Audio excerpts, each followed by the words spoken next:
I'd like to welcome all the attendees to our Momentum Multifamily featured event. We have some incredible panelists this evening, 3 of the top women in real estate. If you think it's just a boys club, you definitely got to think again, because these women have done it all. So super excited to have them here. My name's Hayden Harrington. I'm one of the managing partners at Momentum Multifamily.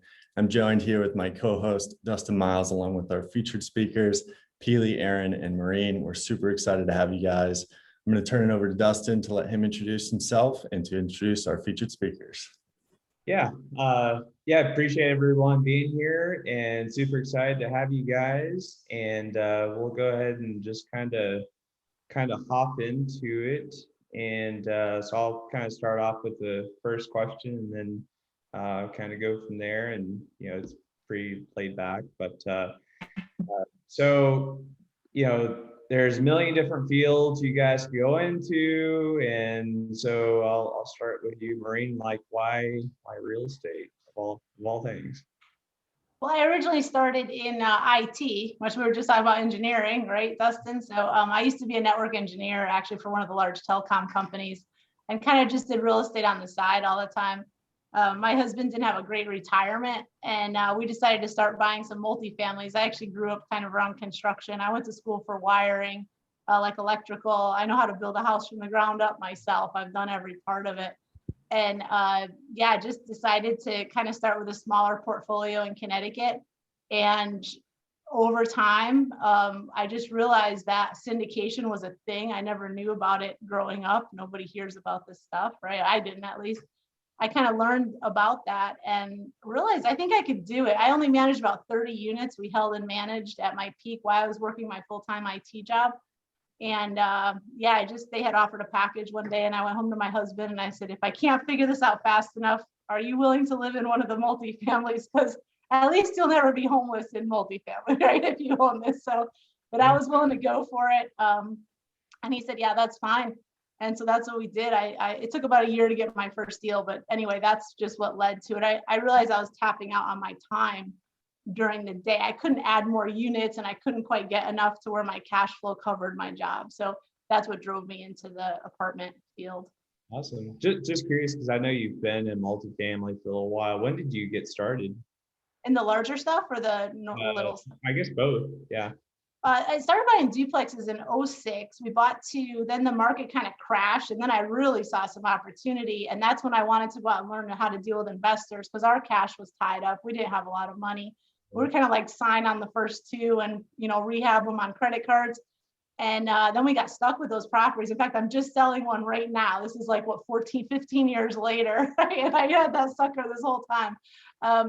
And then the larger stuff, I left my job in 2013 and bought my first one in 2014. Cool. Awesome. Yeah. That's great. So Pili, what about you? Whoa, so a few years back, I was actually a bartender in New York City. Managed bars, bartended, crazy bar. I mean, we used to host parties of 3,000 people and up. A bar that had I managed a bar of like 14 people. And then after like over a decade of knowing each other and working together, Jason and I finally like actually saw each other. The story is a little bit longer, but I want to share the stage. So we finally clicked after working for so long together, and he was managing and I was managing. We would take the job from each other. We would butt heads all the time. And now after we're on our 7th year of marriage, we rarely fight now. But to go back to why real estate, why not? We decided to move to New Jersey because we didn't want to raise our kids in the city. And Hurricane Sandy had happened the year previous.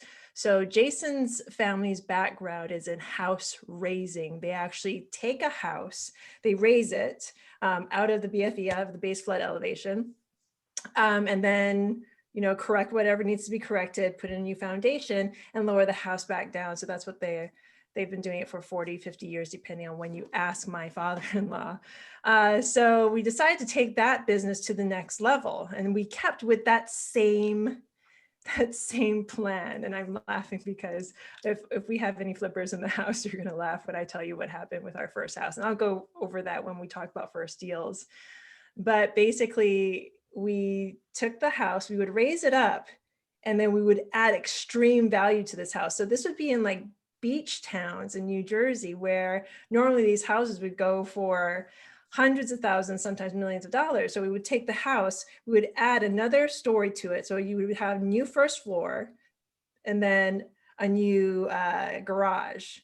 So we started with that extremely hard to work with thought process. We grew from there. We started going into easier flips and wholesales, but that was basically the idea, because neither Jason or I wanted to continue in the restaurant industry, and real estate just seemed like the next step for his family. So I got my real estate license to get access to MLS, and the rest is history. Awesome. What about you, Erin? Well, man, first and foremost, I just want to say thank you so much for the invite. It is such a honor not only to be on your webinar here, but to be amongst these awesome ladies, because I just have to give credit where credit is due and share my story about Miss Maureen Miles. I hope this inspires somebody that's listening. Because of this amazing woman here, I actually met her in Hawaii, call it, I don't know, maybe 6 years ago. And I was there for a mastermind. It was real estate. She was the only cool chick in the room. She was doing multifamily. I think everybody else was doing single family. And I remember her sharing her story up front. And literally, I was like, man, I want to be friends with her. Better yet, I want to be like her when I grow up. And I kid you not, the fact that I'm sitting here amongst her and my awesome friend Pili is like such beyond an honor. And I'm super, super humbled. So I just had to share that, because whoever would have thunk where I am today that I would be here. So for those that are listening that are like, man, I haven't even gotten my first deal. How am I ever going to make moves? How am I ever going to be able to climb this ladder and actually have something under my belt? Listen, if I can do it, so can you, I promise. But with that being said, I was the chick that grew up in a home where my parents really just lived paycheck to paycheck. They didn't talk about saving money, and they sure as hell didn't invest and buy properties. I can tell you that much. But what I can tell you is I remembered at a very young age wanting to be an entrepreneur and running my own life, because my parents literally were owned by their J-O-B, job, which stands for just over broke. And I just remember thinking, I do not want to live that kind of life. Anyways, fast forward, became a doctor of chiropractic and loved it.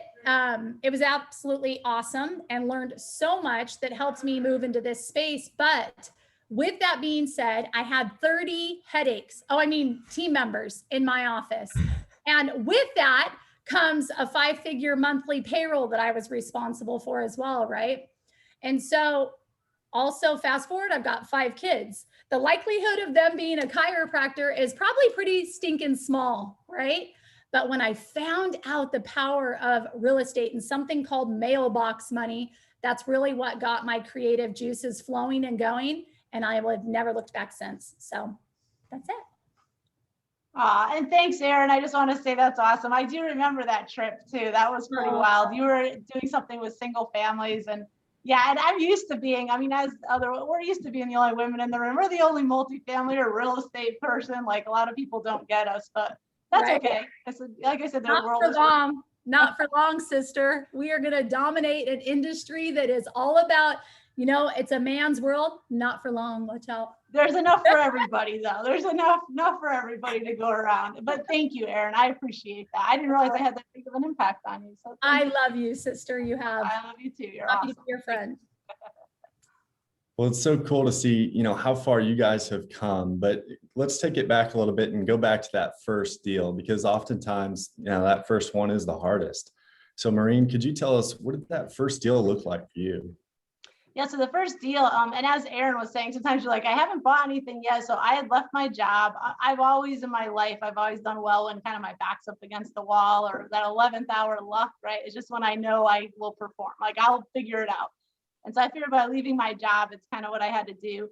I also was tied up with small deals. I was still doing small deals. We do small flips or small duplexes. And I actually called the brokers that were feeding me these deals. I'm like, don't call me for 60 days. Like, just stop calling me, because I kept getting sidetracked. So one of the things I tell people is be really aware of where you spend your time, because your brain like automatically goes to familiarity over anything. So like, especially when things get uncomfortable, you're like, oh, maybe I have to go check on that, whatever, so just be aware of where you're spending your time, especially when things start to get thick. But I had 5 false deals with different partnerships and everything. And each one really was a blessing. At the time, it was my world falling apart, because, you see your security, I had a little bit of savings. It was going down every month. And I didn't have friends or family with money when I started this out. I tell people my first deal that I ended up actually completing is my partner, he said, hey, can you pay the video guy? And it was $750. And I'm like, I said, how am I supposed to tell him I don't have it? Like, I literally didn't have $750 to pay the video guy for the deal, when here these other people put up 100 grand and stuff. Like, I didn't have $750. But I was a hard worker. I knew operations. So my smaller deals is kind of what got me my piece. And I also had been networking so much. I knew a ton of people and investors that wanted to get into this. And I'm good with numbers. And I think, people trust me. I don't fluff. I kind of just say it like it is. So my part into the deal was, it was an existing deal that somebody already had, but I brought a portion of the funds. I owned about 40 or 35%, I think, of the GP they gave me on that one, which was a good deal. They did well, and because they didn't really have the operations experience, so it was good. It was a good mixture. And so, yeah, that first deal was in Atlanta, Georgia, 117 units. And what gave me the assurance to do it is I stood at the bottom of that, and I had ran up to 30 units, basically with myself and my family helping.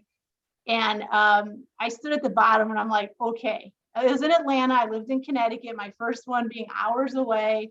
To me, the $3 million loan we were getting on it was just huge to me at the time, and I stood at the bottom. I'm like, all right, if I never used a property management company before, so I said, okay, if all else fails, I know I could run this sucker myself. Is what gave me the assurance to go forward with, other people trusting me with their money. That was a huge thing for me too, to have that amount of money, being responsible for other people's money. So anyway, that was it. 117 units in Decatur. Yeah, Georgia. That's awesome. I appreciate you sharing that. Pili, what about you? What did that first deal look like?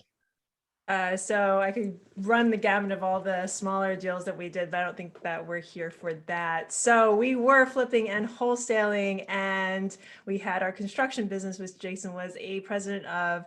I have been either with a small child or pregnant throughout most of my real estate journey. In fact, I got to my real estate license while I was in my first trimester. So any of the mamas here, you understand how interesting that was. Anywho, so the first multifamily deal, I almost told Jason no when he said, let's get into these larger deals. I was like, I'm pregnant and you want to do what? You want to do how many units? Because I had brought the idea of multifamily, I had actually brought that to the table. I'm the risk adverse person in between the both of us. But I was like, this looks good. The numbers look good. And they were out of state. So our first smaller multifamily deals were these 2 duplexes in Indiana. And with that's what sparked the whole idea of larger multifamily. So our first deal ended up being in Louisville, Kentucky. It was a 94 unit that we had offered. It was listed for 3.2. I think we offered 2.3, and the sellers came down like, I don't know, 50. And we were like, okay, that's cool. The numbers just don't work for us. So we came back a couple months later and it was still on market. We ended up offering, I don't remember quite the number. I think it was like 2.5, and we ended up selling at around 2.7. So it just goes to show you, you need to keep on it. Rejection is never a rejection. It's just a learning lesson. Keep the relationship going, because you never know when you can come back and make it work. So that was the first one, but it actually, you know what? almost never happened because I said no. And then I always get asked like, why Louisville, Kentucky? We actually have one of Jason's best friends lives there. So does my sister-in-law. So it was a really great area. We had boots on the ground. We always wanted to visit there. So we would go down and we would go take a look at everything and make sure we were in the right neighborhoods. So that first 94 unit was really solid. We ended up exiting it. So we bought it in 2017. We ended up exiting it in early 2020. So yeah, that was our first deal. Awesome. Very cool. Erin, how about you? Awesome. So my first deal was 104 unit, and it was finding a property that everybody talks about these value adds. Well, what's a true value add? And what we found we loved simply because it was being mom and pop managed. It was 104 units. Only he had, my gosh, 3 of the units were being used as storage. The other 5 units had like family members living in them. So needless to say, we bought for $49,000 a door, and we had just had a colleague that was from the same mentorship program literally buy the next block over for $70,000 a door. And so I'm going, oh, this is really, really good.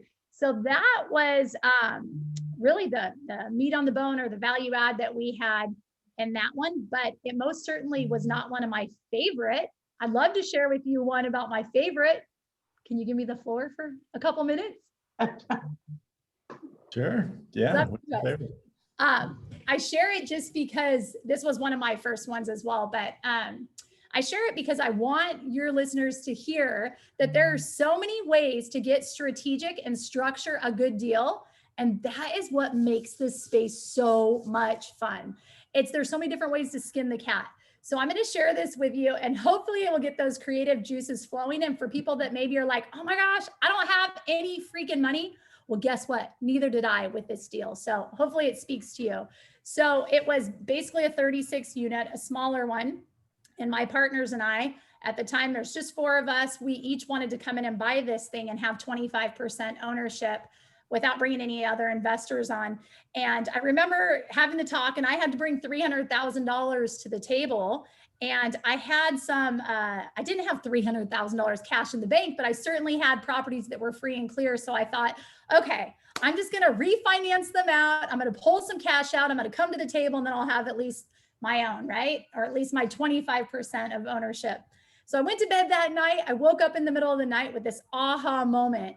And I tried to wake up my husband. He's like, babe, it's 3 a.m. Like, can we talk about this tomorrow? And so sure enough, I went on Facebook and I just simply said this: how would you like to be the bank, make a great return, and have it backed by real estate?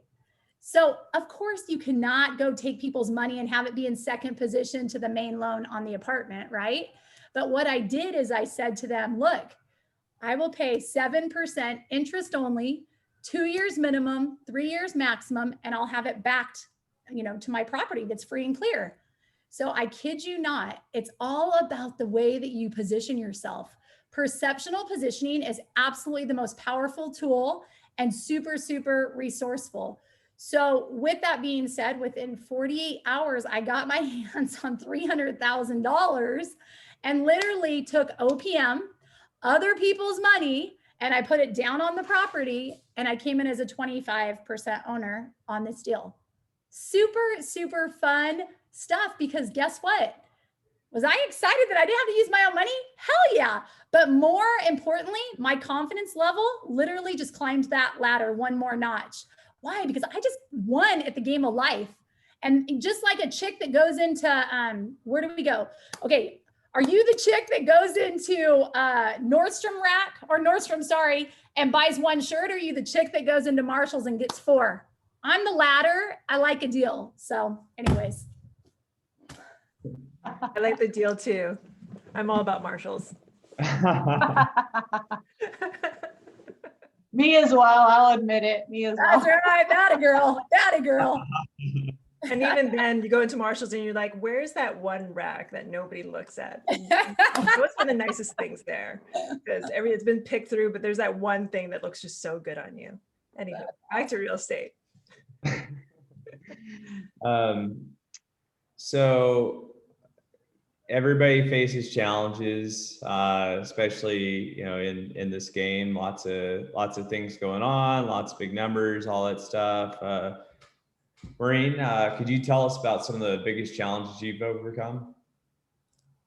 The biggest challenges. I mean, in the very beginning, getting started, it's almost getting mixed up with the wrong team and the wrong partnership. So I always like to warn everybody about that. I always say, if you're going to go into a group, it's great if you get along with everybody and these are your friends, you're going to do it. But just like we were talking about earlier, Dustin, right? You need the engineer, you need the analyst, you need the outgoing person. Like, you have to have a mix of, so a bunch of people all like aren't going to make good teams. You're just going to run in circles, right? Like a boat with just one paddle, right? So I would say just be really careful in this world, especially getting into real estate, not to be too like, I mean, you have to trust people to some degree, but trust but verify. And I would say, I always ask everybody every deal they're involved with, not just, people will tell you the ones that they're proud of, but, you know, make sure they know every deal. And I say, go out with people. Like, I ran into a couple of people, and man, like at a restaurant, they tore this waitress up because they asked for a fork or something and she forgot it and came back again. And I'm like, you gotta be kidding me. Like, who wants to work? And then I saw another guy, he ordered like a bunch of expensive wine. And then he wanted everybody to share the check. And then, you know, we went out again with the same people, and he didn't drink. And he was very specific about, no, like, this is my bill. And I'm just like, oh, that's interesting. Like, so you just want to, you just really learn about the people you get into partnerships with. And the other thing people say sometimes, like, how did you fail? Or tell us about a failure. I say, you kind of have to look at what you have at the time. So sometimes things don't start out exactly like you planned. But I always say, real estate, we kind of duck and weave, right? Is like part of the business. And so you kind of have an idea of where you want to go, but you duck and weave and you figure it out. And not really much for failures, but and just, you know, don't listen to the naysayers. You make sure you have a good group of people around you. Something like this, like, go feed your ambition. Show up to, just like everybody that's on the Zoom today, you know, keep motivated. Don't let the naysayers steal your dream from you, because it's amazing when you learn this business. It's truly life-changing for generations and just amazing. Yeah, you might even get to go hang out in Mexico for a month. So. And don't say no to opportunity. Sometimes just say yes, right? You have to, like, this is crazy, but yes, okay. So that's right. I was just in Mexico for a month. I never went before. I was so scared. And I'm like, I'll figure it out. And just like kind of went into that, leaped off the cliff. And I did end up staying a month. It was pretty awesome. So awesome. Pili, what about you as far as challenges you've overcome? So challenges, and I like how you put it. It's like, it's challenges. So like I said before, this is 2020 and 2021. It's the first time I've not been pregnant in a very long time. So the challenge was because Jason and I were growing businesses while growing our very young family. So that was a challenge, yes. But the thing is, what I like to think of, and I like to think of opportunities more than challenges. Yes, we're overcoming challenges, but I can't say like I'm overcoming motherhood. It's not something you can overcome. It's something you grow into. It's something you become more of. It's during 2020, I started, and Erin, I had you on. I opened up Mothers of Multifamily. And I was just like, I was interviewing as many mothers as I could think of to come on my podcast to just share and answer the one question that I had is, how do you do it? Because I honestly had that question. I was like, how do all these other mamas do it? Maybe I can learn something from them. So if there's any of you that are that don't have a podcast, just have a podcast, just so you can have it out there, so you can just ask people questions like that and get the answers and get like the information from these high-powered, amazing people that I've had the honor of having on my podcast. So if there was ever a challenge, it would be that.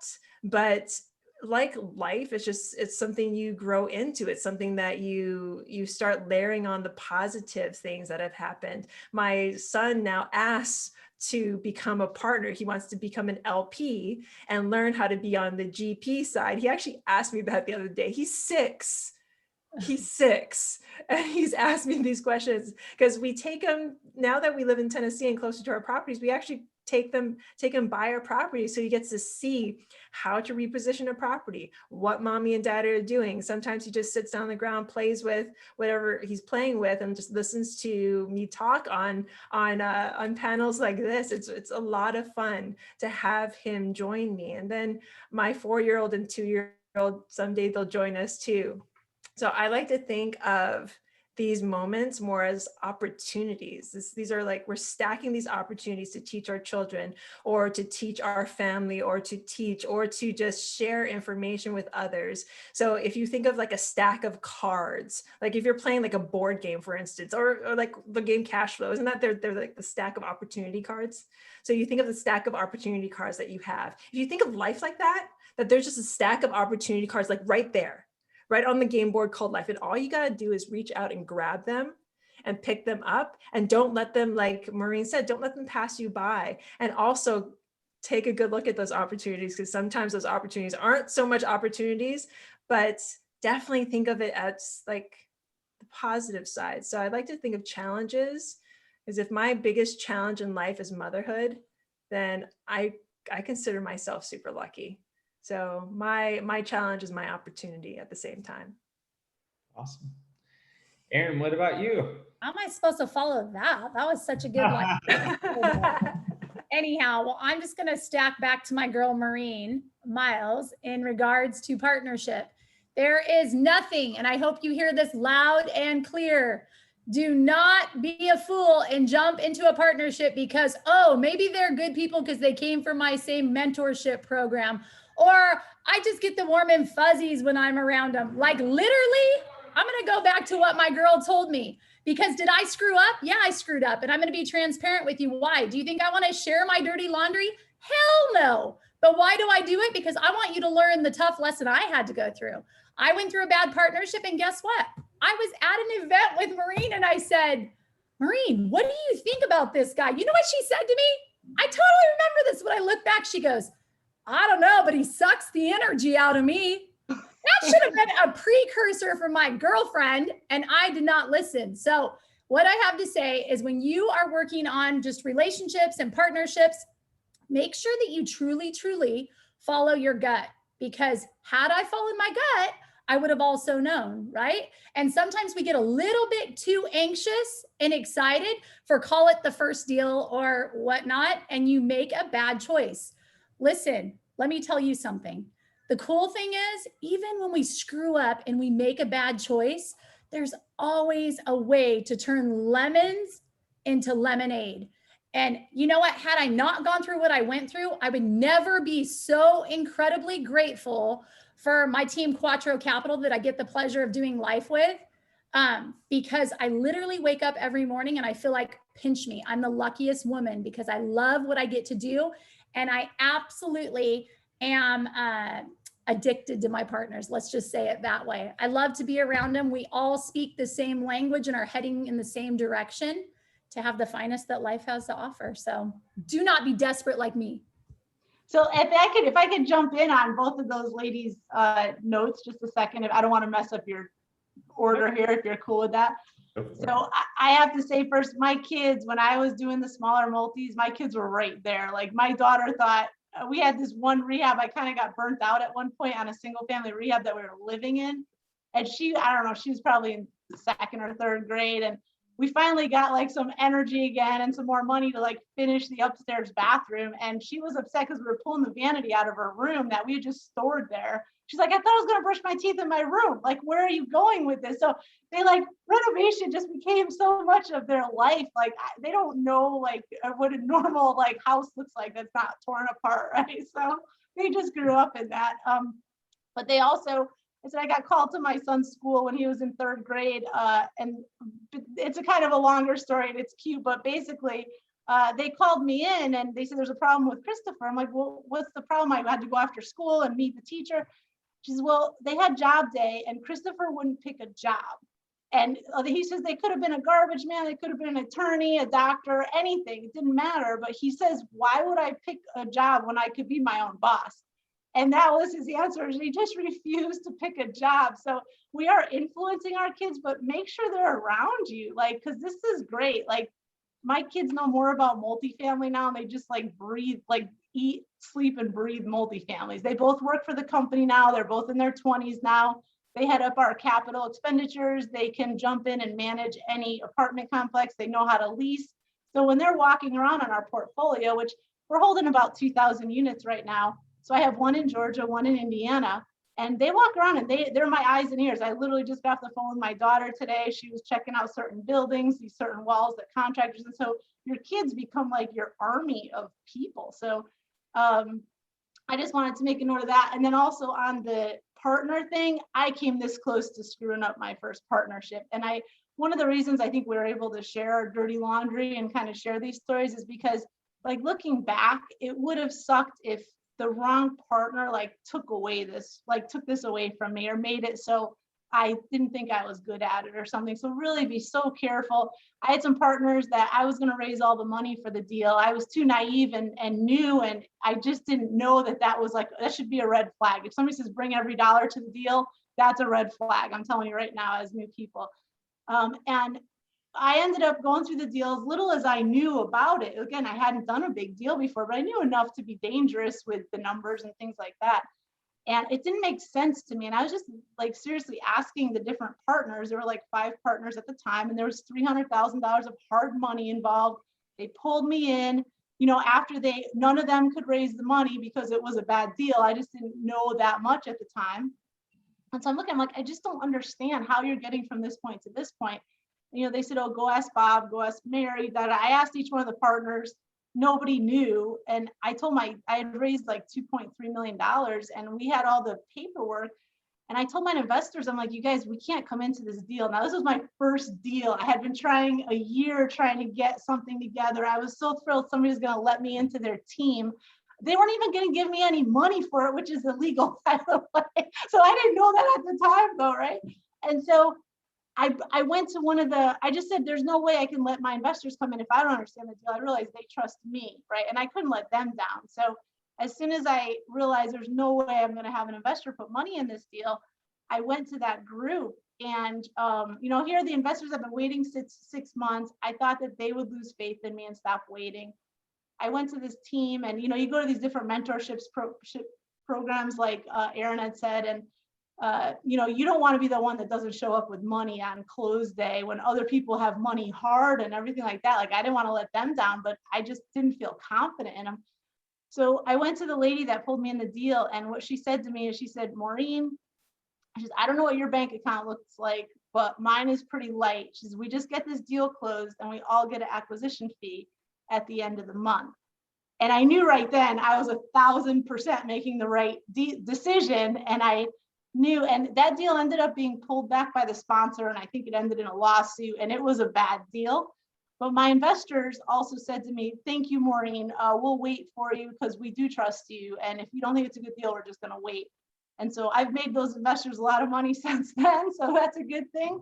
But I just you have to stick to your grounds, and you have to ask questions. And these people that put themselves on a pedestal sometimes as like the all-knowing people, sometimes they don't really know. So make sure you understand that. So that was a really long interruption for your whole thing. Sorry, Dustin, but yeah, just wanted to share those two things.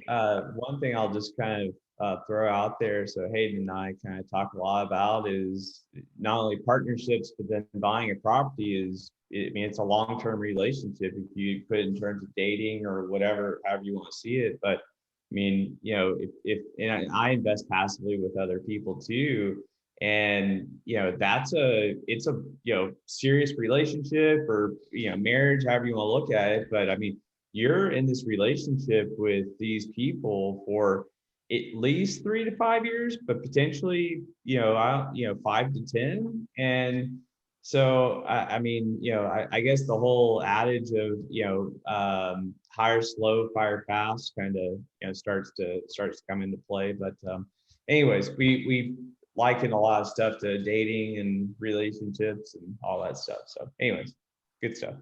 Yeah, it's especially, I'm sorry. I was gonna say, especially when somebody makes you want to take a nap after you talk to them. You don't want to work with those people. Like, no, that was Erin's clue there. Like, I can't, you can't. Wow.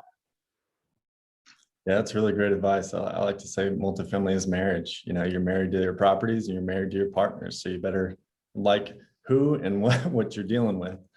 But yeah, I appreciate everyone for, sharing those challenges. Obviously, starting any business, you're going to face obstacles and hurdles that you have to overcome.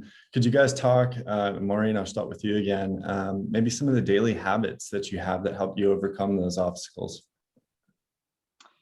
Daily habits, like trying to get in the routine, and I'm the worst for processes and procedures. I'm like a fire putter outer, so you need the other people on your team that can do that. And I've really realized, it took a while, but I realized that the things that you hate doing, some people love doing, and vice versa. So nothing's wrong, right? And so as far as daily habits, I mean, just really making sure your team members, you have the right people in the right place. Hiring the right person, because it's better, like I say, hire slow, fire fast, because that wrong person is like a cancer in the team. Like you'll lose good people if you have sub people taking over certain roles and things like that. It's hard to deal with. And for me, it's trust too. A big thing is like, I have to trust the people. Once I don't trust them, they have to go. Like there's no ifs, ands, or buts. I'll lay at night awake. But as far as routines, I mean, definitely important to take care of yourself. I think it's so easy to just sit behind a computer and not leave all day and get a big square butt and stuff like that. So just, staying physical is a challenge for me too. Like I've been trying to take care of, you're not only your mind, but your body too. So that's important. And just getting a lot of people, I noticed they need that just regular schedules. So for our team, it's important to them to have certain phone calls each week, and just stay on top of everything. Yeah. Awesome. Pili, how about you? What are some daily habits that help you overcome any challenges? This is one of my favorite things to talk about, because I am exactly like you, Maureen. I don't like schedules. So I schedule everything, including my mornings. So my mornings have to happen. I try to wake up. So Jason and I have this thing about 4, 3, 2, 1. So we try to wake up every day, every morning at 4:32, and we've already won the day. I give myself grace. Sometimes I don't get into bed early enough. I try and wake up at least an hour before my kids do, because once they are up, I'm a homeschooling mama. They don't go to school. They're with me. We have a nanny that comes in the afternoons, but in the morning it's all mama time. So if I don't wake up early, I don't get my workout in. I don't get my meditation in. So I take that time and I work out. And I take time to meditate, pray, whatever I need to do in that time. And sometimes it's different. Sometimes I just need to sit in the floor of my shower while the shower is going and just like have that think, because just to like organize everything, all the thoughts that are going through my brain, all the important things. And then I take a look at my calendar before I jump into my day. Even if I'm not going to jump into the business realm, I just make sure that I know kind of what's happening, because our office is inside of our home. So if Jason has a question, I need to kind of know what's happening with the day, even if I'm like digging deep into homeschooling stuff with the kiddos. So that's how I wake up. I wake up with aloha. I surround myself with the best things, with the best books, and I take at least an hour to an hour and a half every morning to take care of all of that. So during during the last year I stopped, or I completed all of 75 Hard, which was awesome. That is a amazing program. If you ever can get into it, look up #75 Hard. Is by Andy Frisella. It was amazing. Completed the entire year, and that was crazy. And I have to, you know what? The thing is with Erin, you are amazing, because you are like goals. When it comes to like arm strength, I want to be Erin. I want to be Erin all day long. So I completed that in August, and then I tried to restart. I keep on trying to restart the program, and I keep on failing. But I think it's because I've come to the realization that I don't want to follow anybody else's rules. I want to make my own. So I'm making my own rules now. Every morning I make my own rules, but I make sure I get it done. And I make sure I use some of those tenets that I learned through 75 Hard, like drinking the water every day, reading every day, filling my cup first every day, and basically not taking my own BS. like not accepting, like, oh, maybe I should sleep in today. No, no, no, no, no, no, no. Get up, get out of bed, get it done, because you're going to feel worse if you don't. Oh, maybe I shouldn't do that. No, get out, get the kids out, go for that walk that you want to go on. And you know what, just get it done. Don't take, sometimes it's like that, your own like, oh, what's that? Your own misgivings, your own limiting beliefs, all those things that go through your head that stop you. Don't let it stop you. Don't take your own BS. So I'm making my own rules. I might share it with everybody. I might not. But yeah, that's what I'm doing now. 75 Hard was amazing. If you need that kickstart, do it. Even if you fail, get back up again.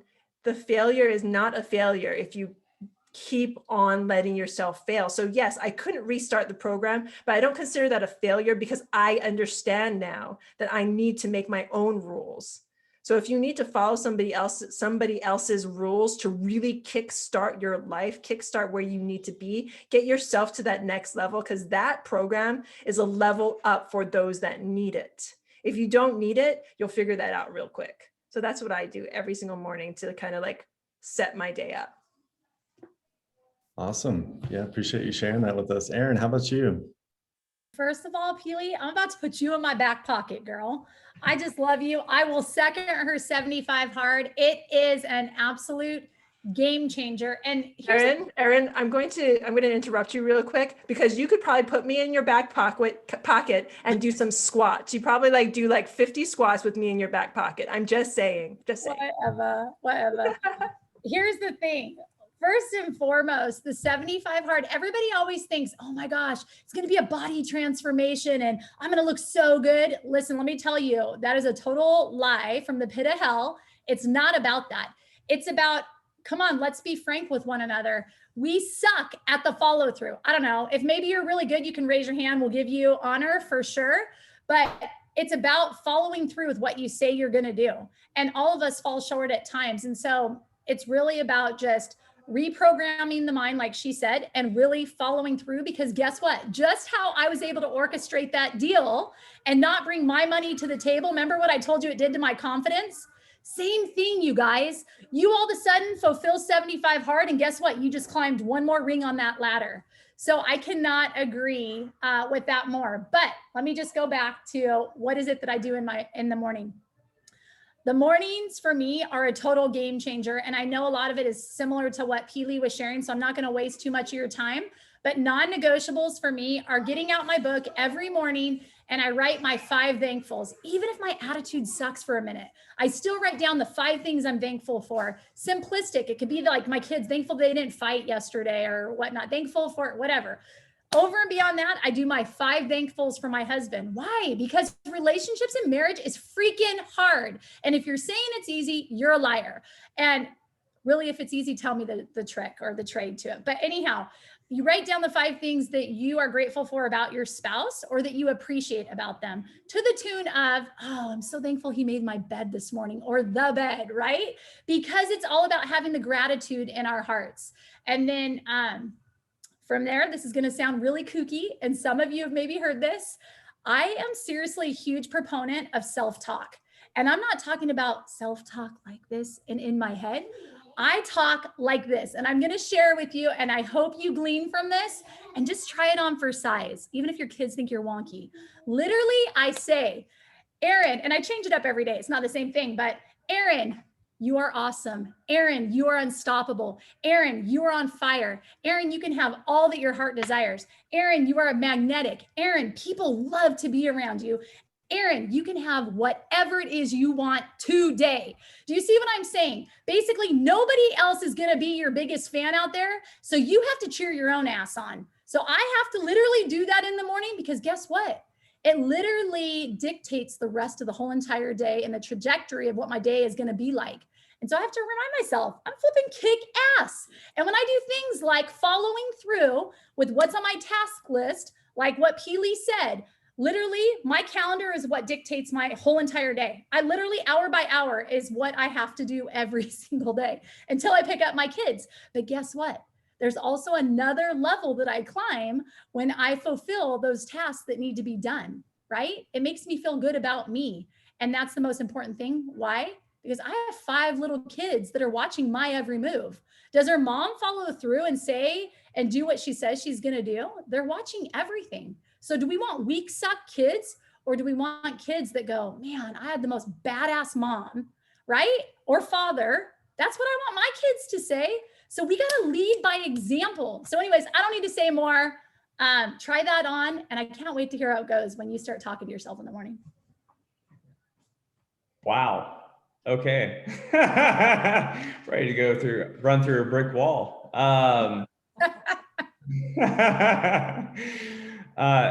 So 2020 was obviously interesting for lots of reasons. And so anyways, just one, I guess, Maureen, and do you go by Maureen or Maureen? Or am I? Oh, Maureen, like, okay, cool. yeah. So, you know, I guess what was 2020 like for you? You know, did, you know, and how, you know, did you have to make some pivots? How was business and all that good stuff? Yes, 2020 was definitely interesting. In 2019, I believe we bought 1,400 units. So we had a huge year in 2019. And then to go into 2020, we had a deal. We actually had a few things. So we had just started a development deal. We were just about to close on the construction loan in March of 2020.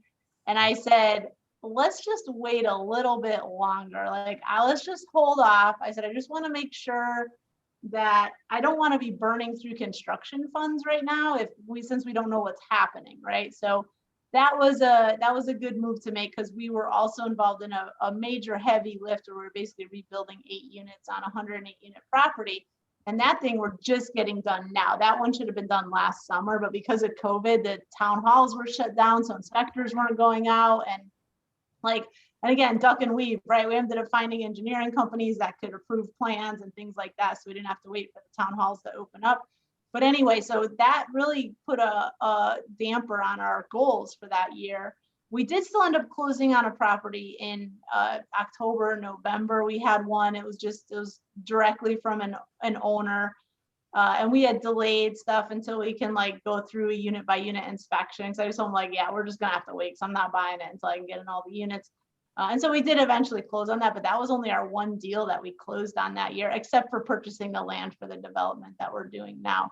But official syndicated multifamily value add, just one last year from doing, I think it was 13 the year before, or 12.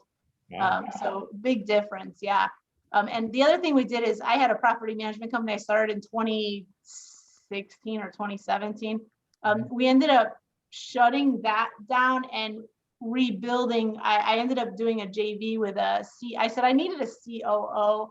You know, I had been trying to put the lead of like regional managers with high aspirations, and I was just running myself ragged. Like I was really getting burnt on burning both ends of the candles, or all 3 ends of the candles, right? Whichever that was. But so I ended up shutting down my property management company and doing a JV with another person that had ran over 10,000 units. So she can do the third party. I can still watch my own stuff. But then what that allows us to do is to have the corporate structure we really needed. And so that's going good. And that was great. That was like right smack in the middle of 2019, 2020, while everything was paused. And yeah, so it ended up being a really good time for us to really kind of fine tune our operations after accumulating so many units, just to kind of catch up. So I think it worked out well for us. And our collections are good too. You instantly can see the managers that are on the ball too, because that I think is what really drove collections and delinquency. We had to let a few managers go, and those are the properties that the delinquency would get a little higher. And you know, we had 100% collections on several of our properties during this whole thing. It's wild. So yeah, it's been really telling of the team, you know, who's strong and who's not too. So wow, awesome. What about you, Pili? How was 2020? Did you guys have to make any pivots, or do you want to just talk about 2020 for you guys?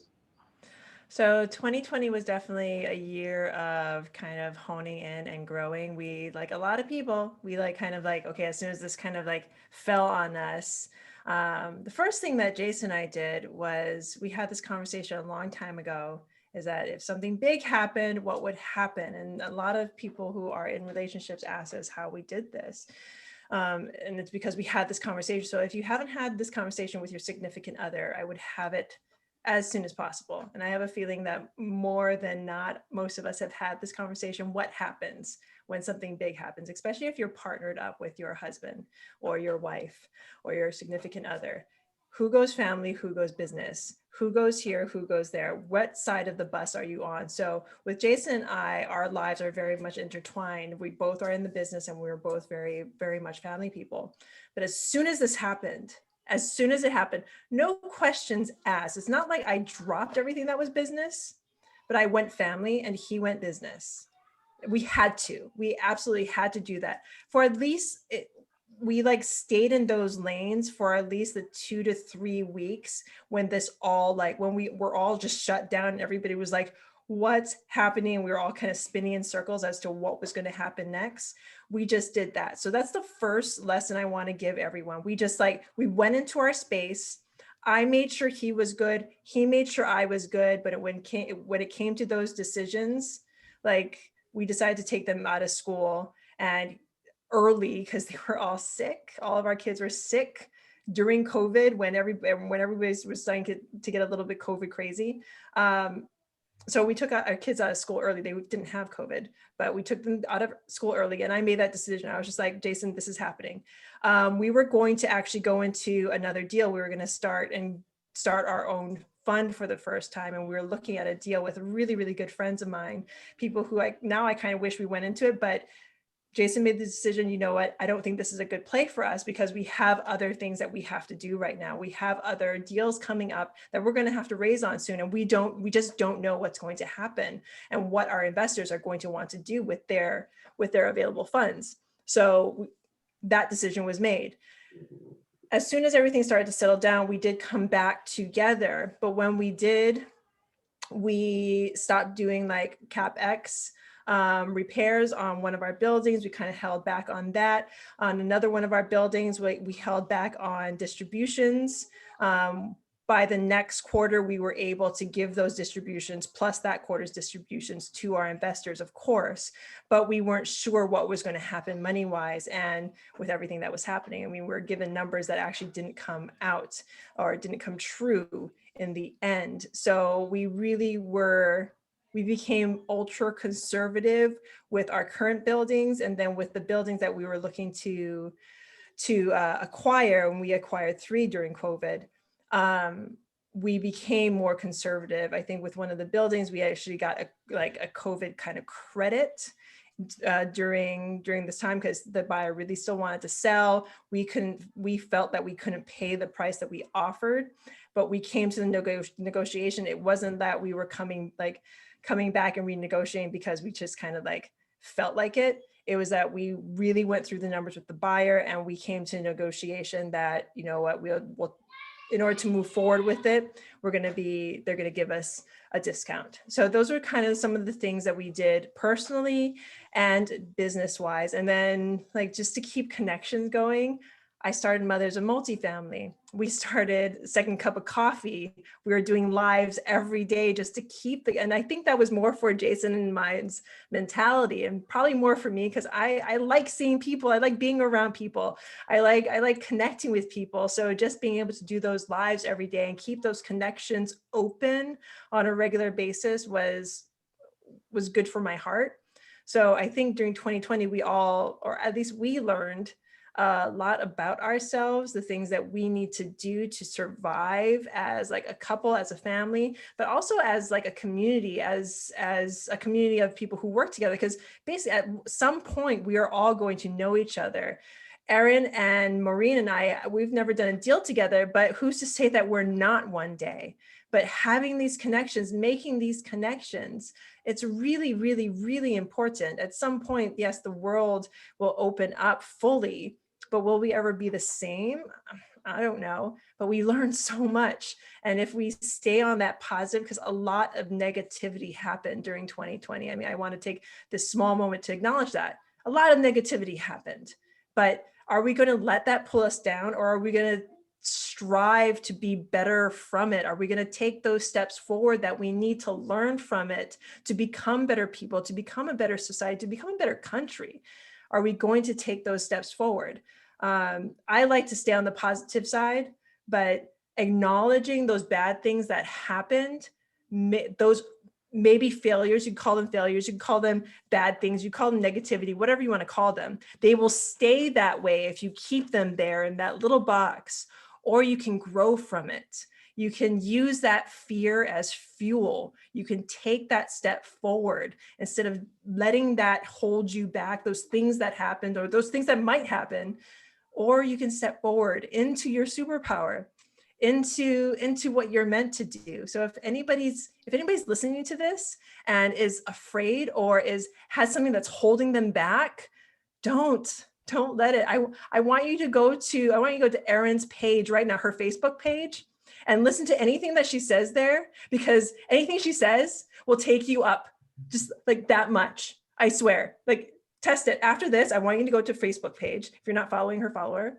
and listen to what she says, because it's true. Those people that you surround yourself with, and I think we also learned that in 2020, those people that we surround ourselves with, not only in life, like in real life, but in our social media life, those people count, and they count more than we give them credit for. So if you're filling your feed with people who are bringing you down, chances are you'll be down. If you fill people in your feed with people like Maureen, like Erin, like Hayden, like Dustin, like those people that are actually here, because those people that are here, you should be looking for them right now, looking for them on social, because they're here to learn. You want to be with people who want to learn.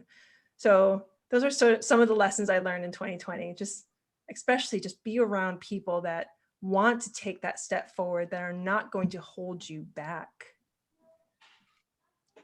Awesome. Yeah, one of my favorite quotes is the Jim Rohn quote, "You're the average of 5 people you hang around." So yeah, there you go. Erin, what about you? How was 2020? And then after that, we'll kind of close it up for everybody out of respect for time. Well, for us, I feel like a lot of people out there, what I'm hearing the tune is, I'm just waiting for the dust to clear, Well, I'll tell you, not with Quattro Capital. We're like, it's Black Friday, game on, right? It doesn't mean you take down every deal. It just means you want to make sure you're definitely doing your stress test. And we're on a mission. We've been acquiring and have picked up 9 properties in the last 12 months and have another 500 plus doors under contract right now, which is exciting. But here's the thing. I got to give credit where credit's due. Talk about a pivot. We created an alliance program with our company. And what we did is we said, you know what? There's too many people out there that are in our space that are not having success, that don't have partners, that can't seem to find their first deal. So what if we were just to give our people a hand up? And so what we said is, look, you find the deal if it happens to be in our market, and you do the underwriting and bring it to us, and we scrutinize it, and we like you, we trust you, and we want to work with you, because we all have choice now, right? Don't be the desperate one.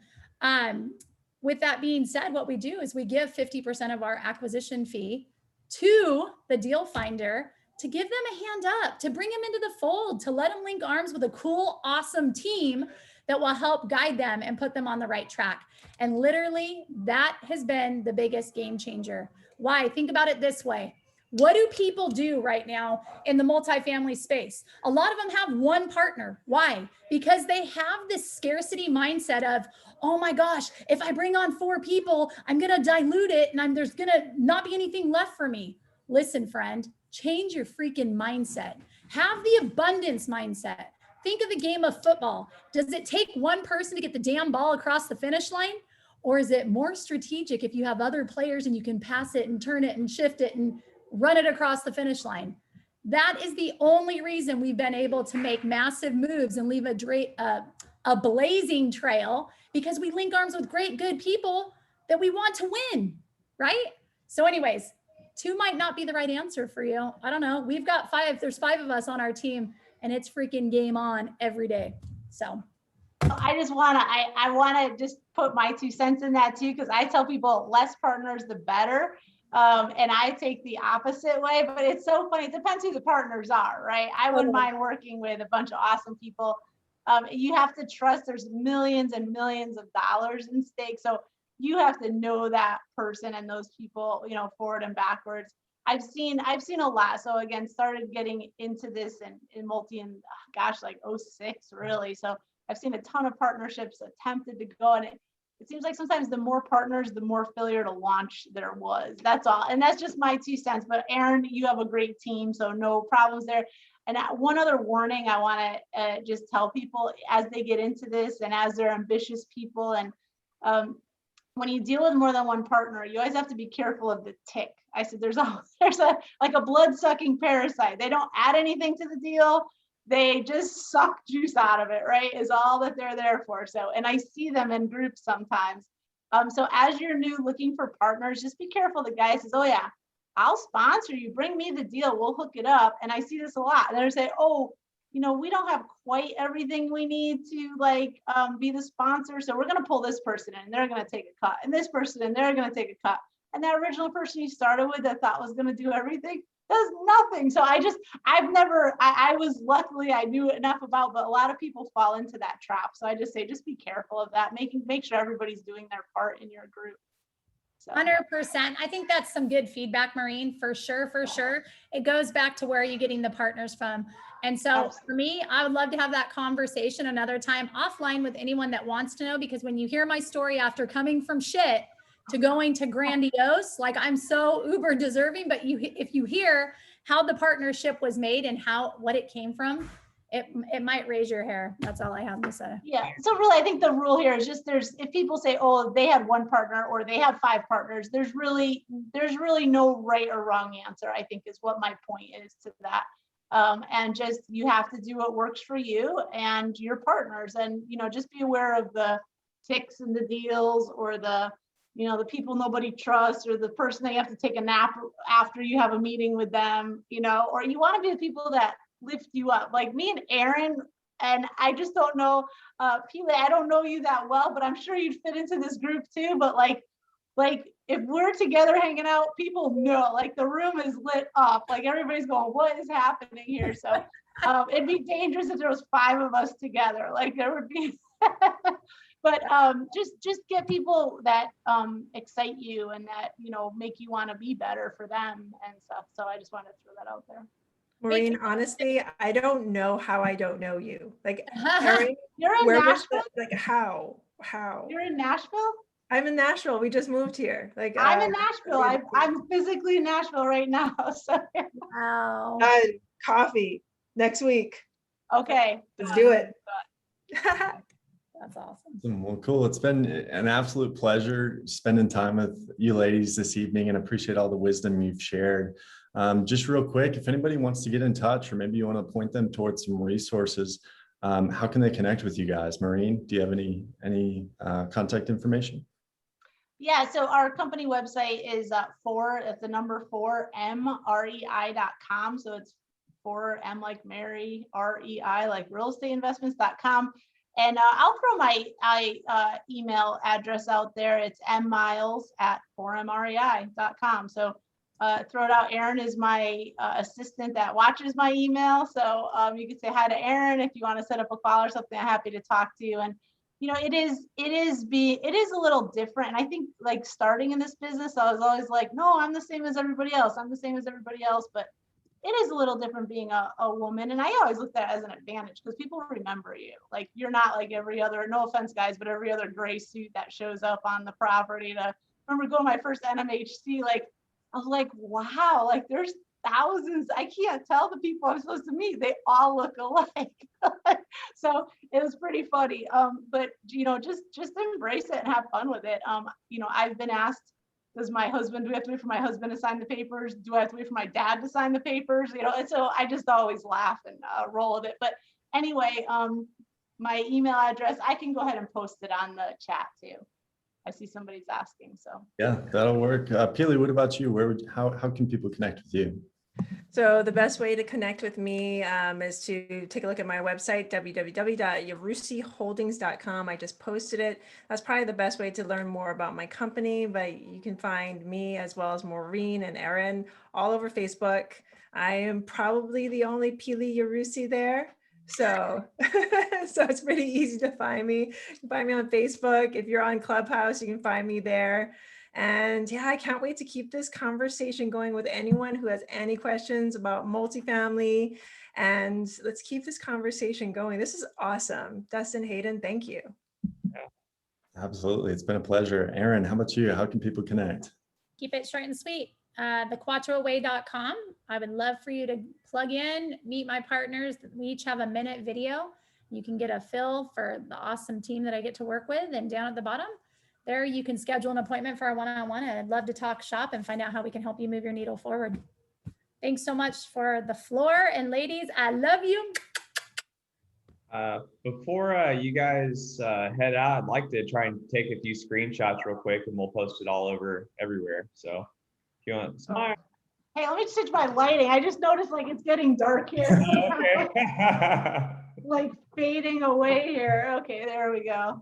So basically what they're asking is if you're here, if you're present, everyone that joined us, thank you so very much. Could you pop on screen so they can get a few screenshots? We would love it if we could get screenshots of you. How much, just to see your faces too. Yay, I see smiling faces. Kimberly, Yasutolo, So Conan. just a group photo, the tall people in the Yes. back, short people in the front, group photo. God, this is a good looking bunch. Who knew? Yes, Wow.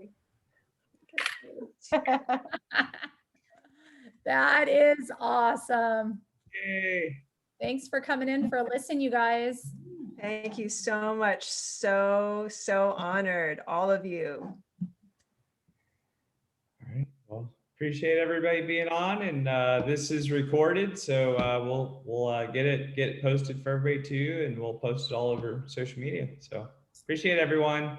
Thanks, guys. Guys, Good keep evening. going, keep going. It's gonna Okay. happen. Thank All right, you. take care. Keep moving. Thanks. Aloha, Take care, everyone. guys. Thank you, Dustin. Thank you, Hayden. Welcome. See ya. All right, take care, guys.